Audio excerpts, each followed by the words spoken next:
messages. We'll be right back. Hey there, I'm Robert Martin, and this is a tiny portion of my farm. I'm experimenting with some new agricultural techniques that can revolutionize the world of farming. In fact, I started this venture on account of an old friend. Beautiful woman, with light hair and wonderful innocent eyes. Sorry about that. Anyway, when you need produce, you know where to stop by. The Martins Abbey Mill Farm, you're always welcome.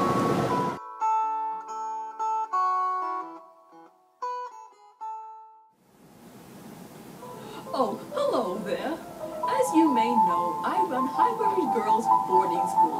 Here, your daughters will experience a varied and honest education. Additionally, they will receive wholesome foods, run about a great deal in the summer, and have their chilblains dressed in winter. Trust me, your daughters will be happy at our school, and when they leave, will have a new outlook on life.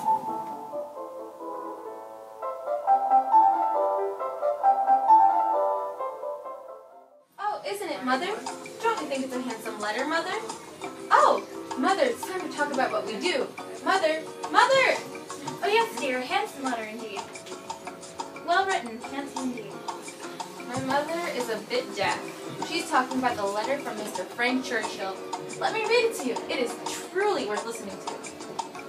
Oh, you don't want to hear it? All right then. My apologies. Yes, dear.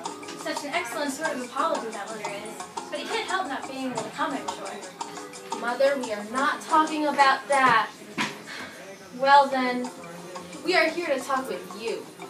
If you want to hear the latest gossip, or just talk about this letter, you can just stop by our home. Isn't that right, Mother? Mother! Of course, dear. That's a handsome thing to be a copy.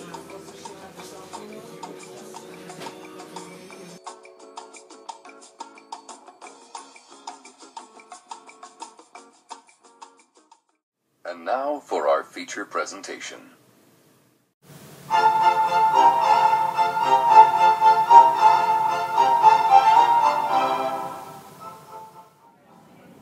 Come, you are anxious for a compliment, so I will tell you that you have improved Harriet. You have cured her of her schoolgirl's giggle. She really does you credit. Thank you. I should be mortified indeed if I did not believe I had been of some use. But it is not everybody who will bestow praise where they may. You do not often overpower me with it. I have reason to think that Harriet Smith will soon have an offer of marriage from a most unexceptionable quarter. Robert Martin is the man. Her visit to Abbey Mill this summer seems to have done his business. He's desperately in love and means to marry her. Come, I will tell you something in return for what you have told me. He did speak yesterday. That is, he wrote, and was refused.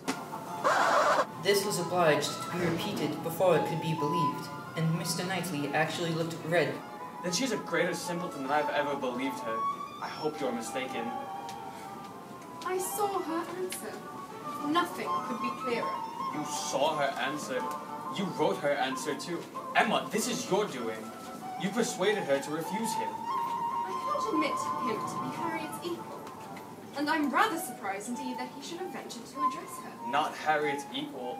No, he is not her equal indeed, for he is much as her superior in a sense in situation. Emma, your infatuation about that girl blinds you. She is the natural daughter of nobody knows whom. She is not a girl of any information. She is pretty, and she is good-tempered, but that is all. The advantage of the match I felt was all on her side. Even your satisfaction I made sure of. I remember saying to myself, even Emma, with all her partiality for Harriet, will think this is a good match. I cannot help wondering at your knowing so little of Emma as to say such a thing. Think a farmer, a good match for my intimate friend. But not just to Harriet's claims. Mr. Martin undoubtedly is inferior as to rank in society. The sphere in which she moves is much above his. It would be a degradation. A degradation? To be married to a respectable, intelligent gentleman farmer. She desired nothing better till you chose to turn her into a friend. Her mind had no sense of superiority, and if she has it now, you have given it. You have been no friend to Harriet Smith, Emma.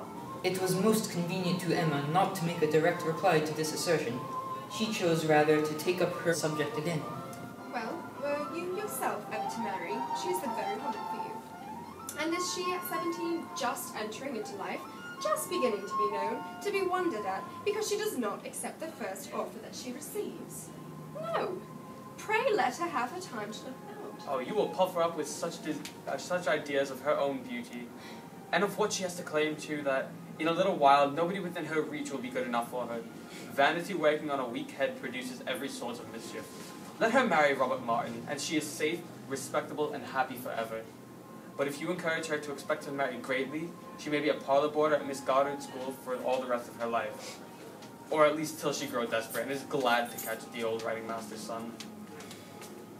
You think so very differently on this point, Mr. Knightley, that there can be no use in canvassing it. We shall only be making each other more angry. She must abide by the evil that she has done by refusing him, whatever it may be. But he was the brother of her friends, and altogether, having seen nobody better, she did not find him disagreeable. But the case is altered now. She knows now that gentlemen, and she knows now what gentlemen are, and nothing but a gentleman in education and manner has any chance with Harriet. Nonsense. Robert Martin's manners have sense, sincerity, and good humor. His mind is more true gentility than Harriet Smith could understand. Emma made no answer, and tried to look unconcerned, but was really feeling uncomfortable and wanting him very much to be gone. To have him sitting just opposite to her in angry state was very disagreeable. Some minutes passed into this unpleasant silence. He was thinking. The result of his thoughts appeared at last in these words. Robert Martin has no great loss, and I hope it will not be long before he realizes it. But with regard to your love of matchmaking, if Elton is the man, I think it will all be labor in vain. Oh, depend upon it. Elton will not do. He may talk sentimentally, but he will act rationally. I have heard him speak of young ladies that his sisters are intimate with, who all have £20,000 apiece. Well, at present, I only want to keep Harriet to myself. I have done with matchmaking indeed. I shall leave off where I am well. Well, good morning to you. Mr. Knightley was very much vexed. He felt the disappointment of the young man, and was mortified to have been the means of promoting it by the sanction he had given, and the part which he was persuaded Emma had taken in the affair was provoking him exceedingly. Emma, too, remained in a state of vexation.